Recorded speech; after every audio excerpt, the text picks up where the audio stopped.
Hi, good afternoon. We'll begin with a recap from this past weekend. Going on the road, playing an 11 a.m. game requires, for our team to think the right way. I thought they did a great job of thinking right about the trip itself. It's easy to think about how difficult and how early, and instead they thought about it as, a great opportunity to be the first game up.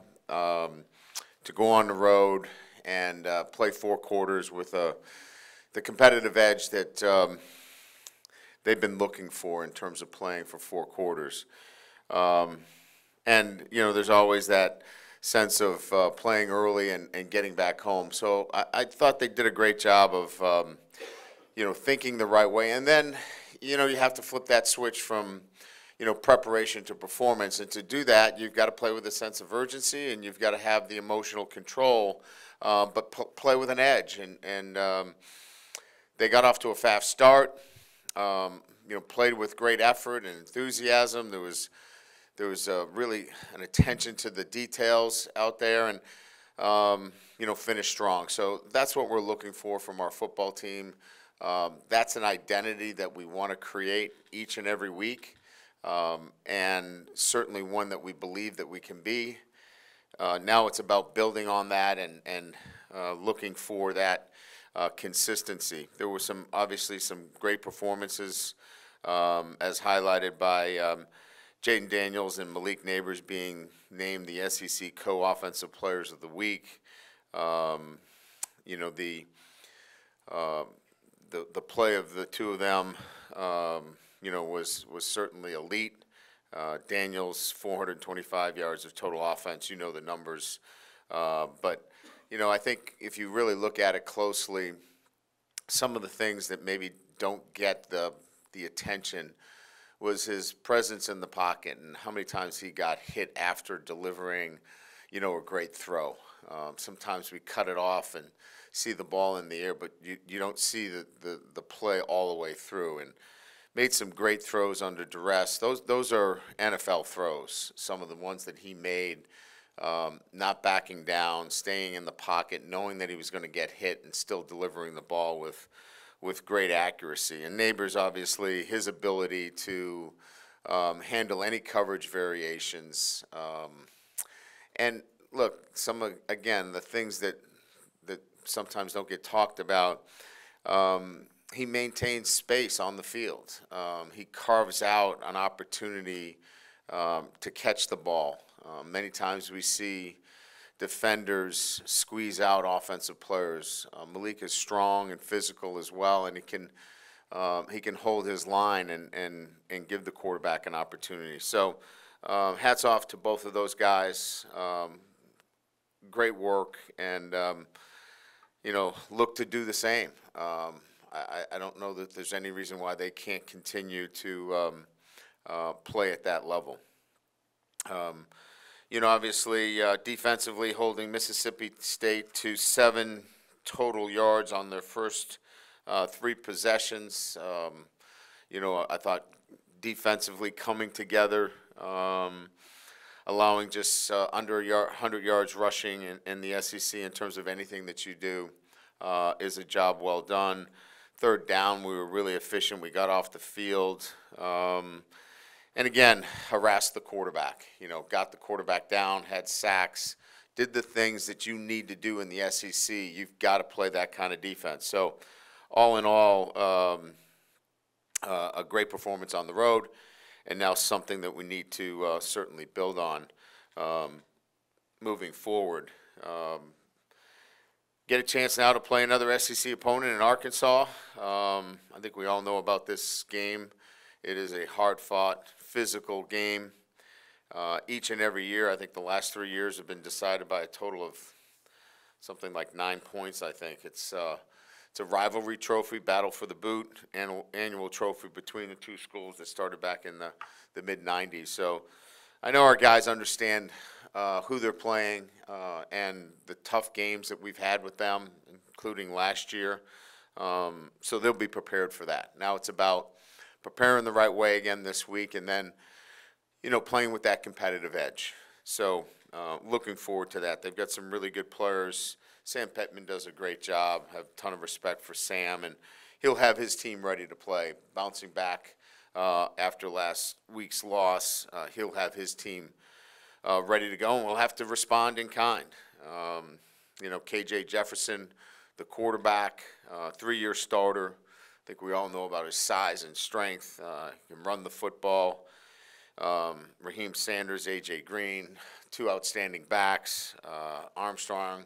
And the defense, although a new defensive coordinator, outstanding coordinator coming from UCF. He's had great success, great pedigree in the SEC, was with Kevin Steele at Auburn. So we know we've got our hands full. So certainly looking forward to being in Tiger Stadium this Saturday. We're going to take advantage of being there because we won't be back for a little bit. So we'll talk about that and make sure our guys relish the opportunity of playing at home. We had a couple of guys that did not play. I'll talk about them briefly.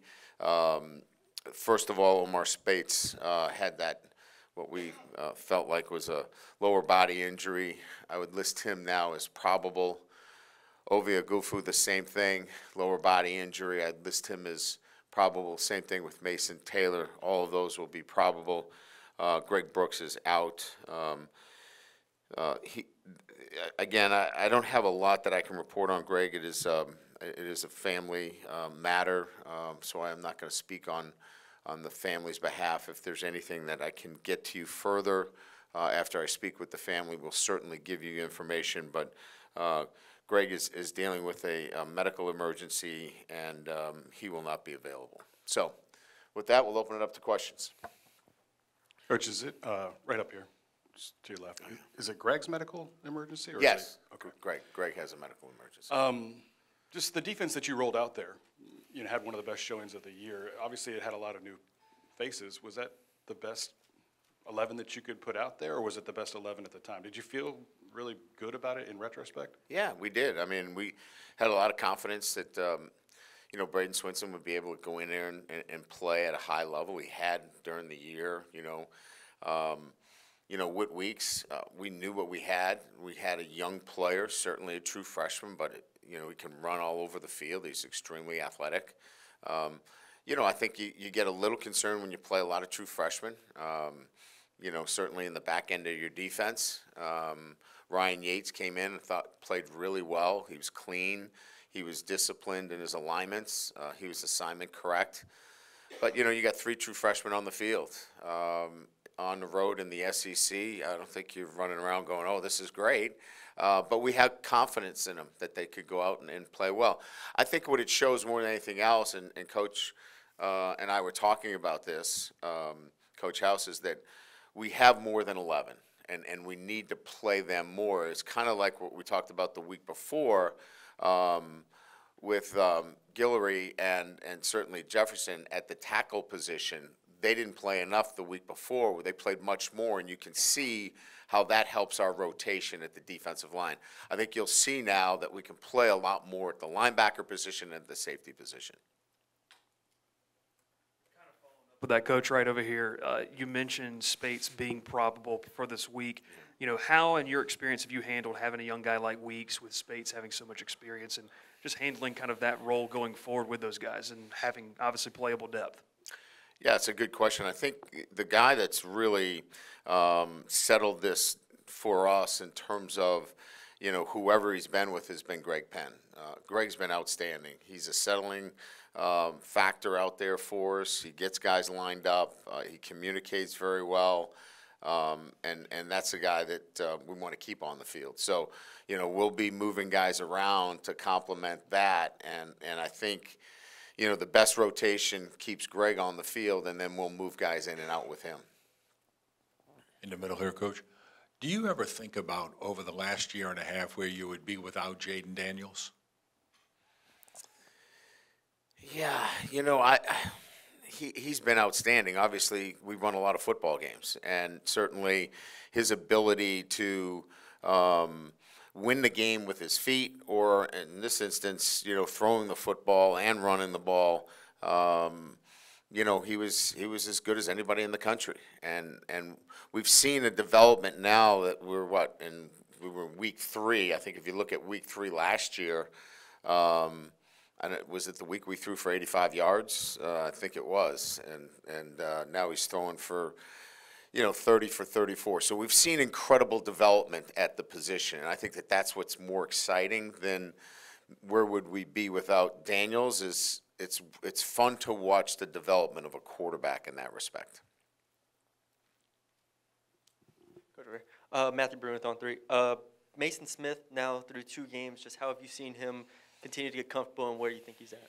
Yeah, I think he's getting there. I mean, we saw some things that he wasn't doing against Grambling that now he's starting to impact the game a little bit more, and I think that'll continue to grow as he continues to play himself in a position where he can play at a high level each and every snap. So, you know, he's physically a presence in there, and we expect him to continue as the season progresses.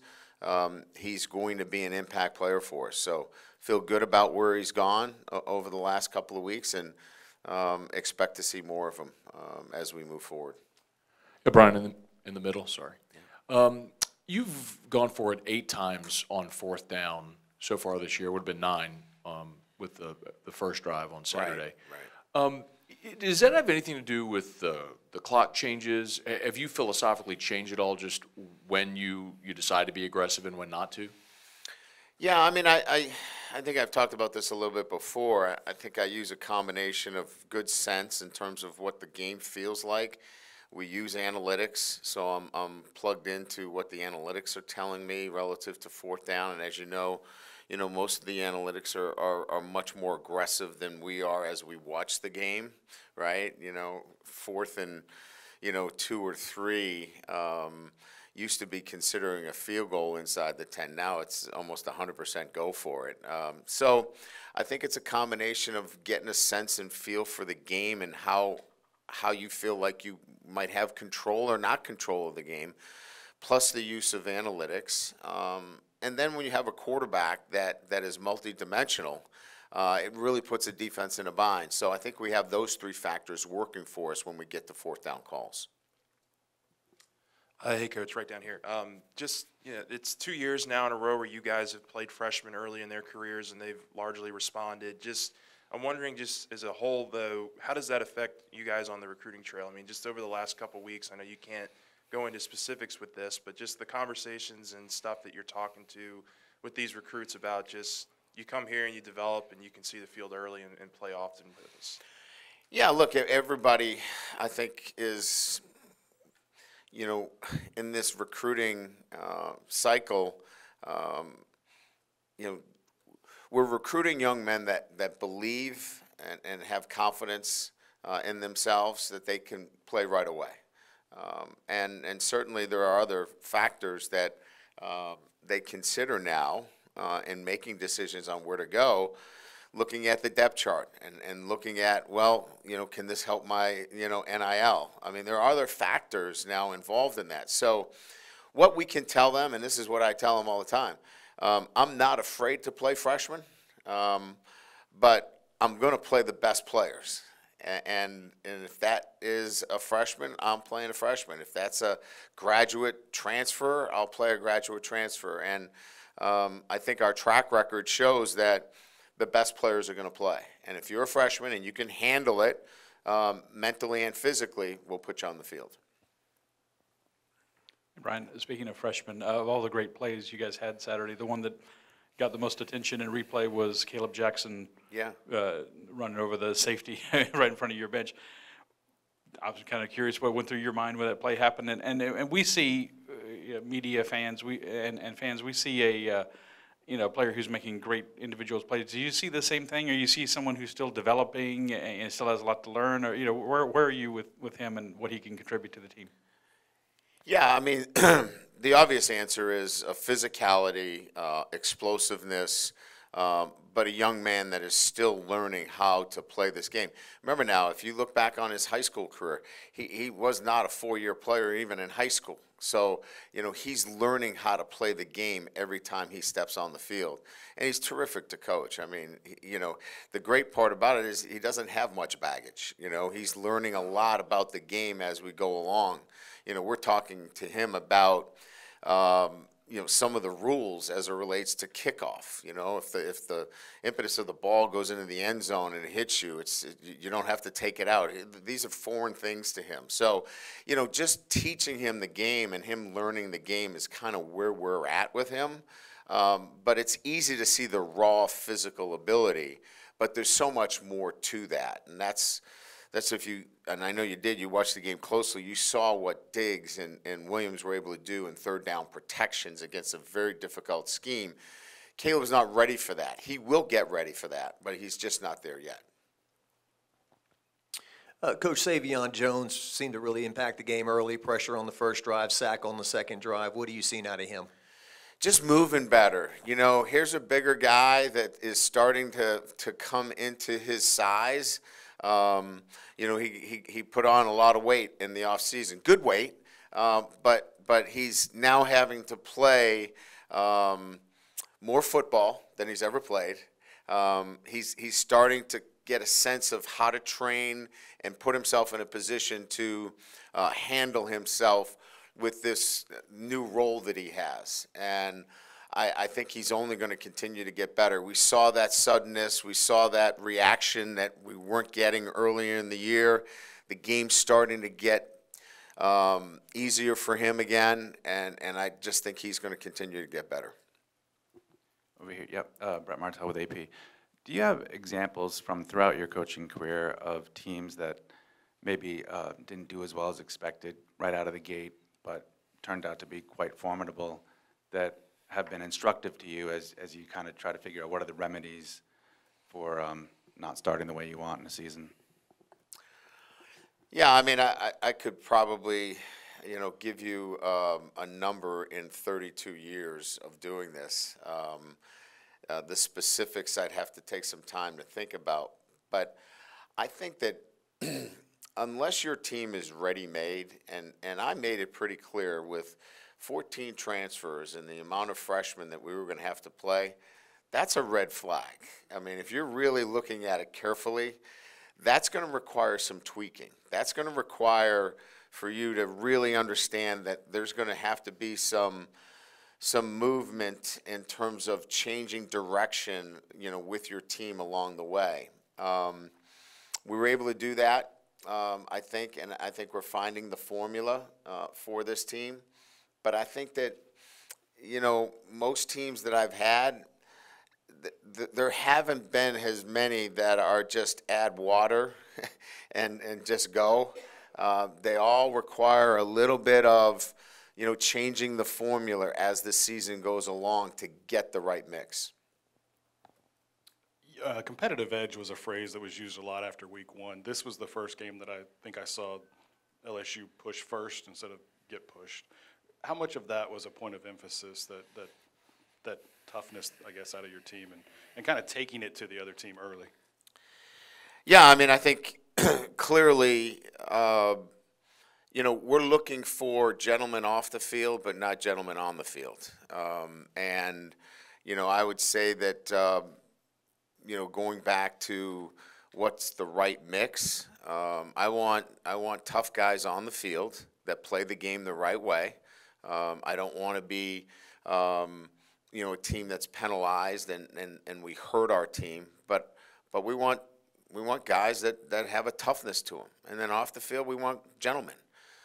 We might have played like gentlemen both on the field and off the field, and that's not who we are. And I think we're trying to find that identity. I think we're getting closer to it. KJ Jefferson is a guy that's obviously been starting for years for Arkansas. Just your evaluation of him and if you've noticed anything different with his development this year.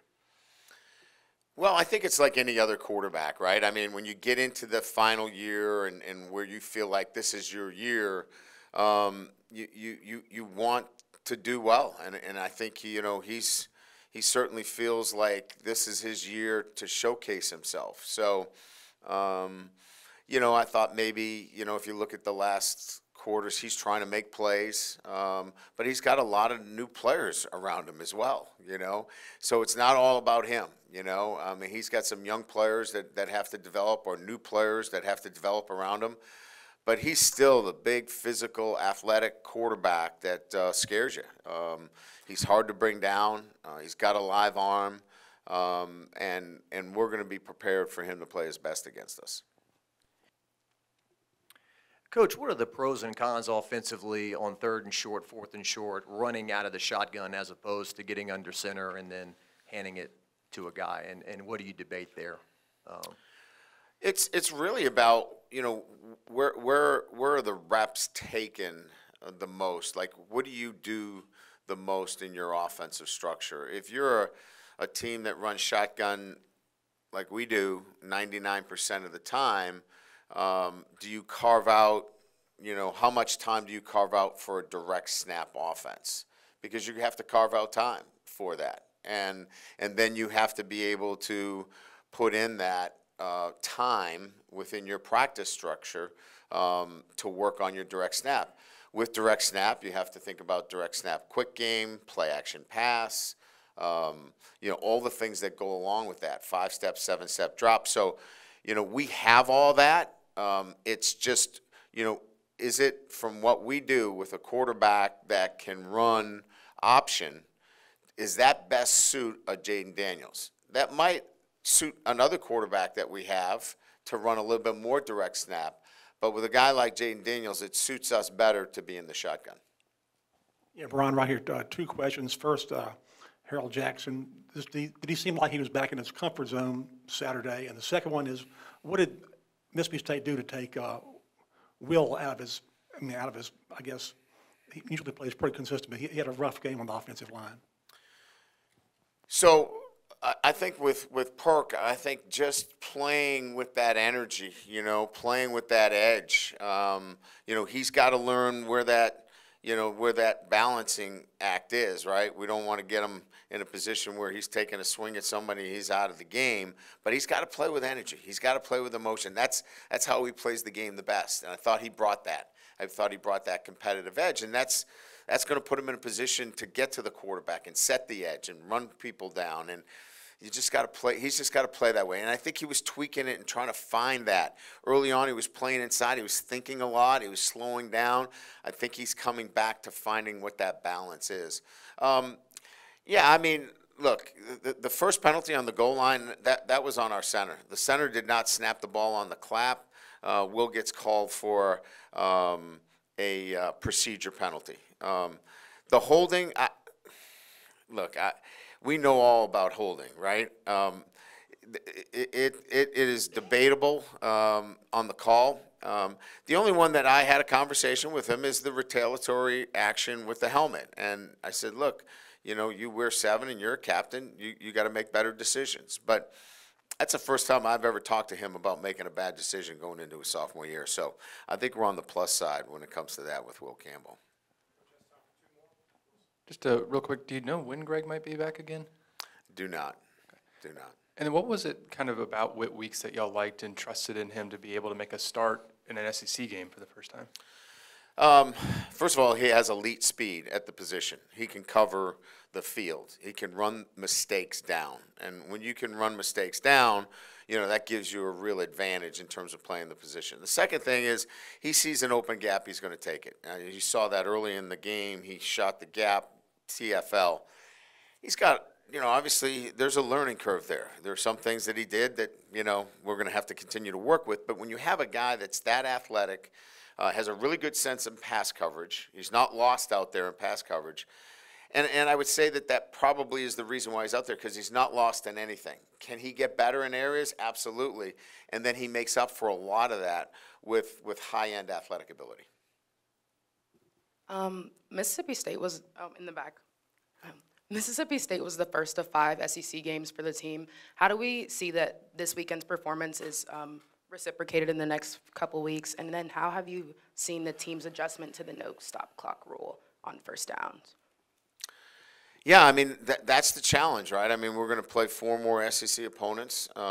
We need all hands on deck. We've got to be able to play with the same kind of competitive edge, the same kind of preparation. This is the grind of it now, right? This is where you get into your process and making sure that everybody has an understanding of doing the little things the right way every single day.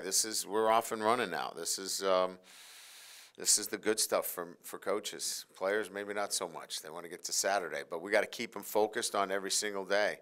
The clock rule really has no effect on what we do and how we operate. It's stopped before the half and it's stopped at the end of the game. So if it didn't get stopped there, maybe there'd be some alterations and changes that you would make. But because it's stopped in those critical possessions, it really hasn't affected us at all. Thank you.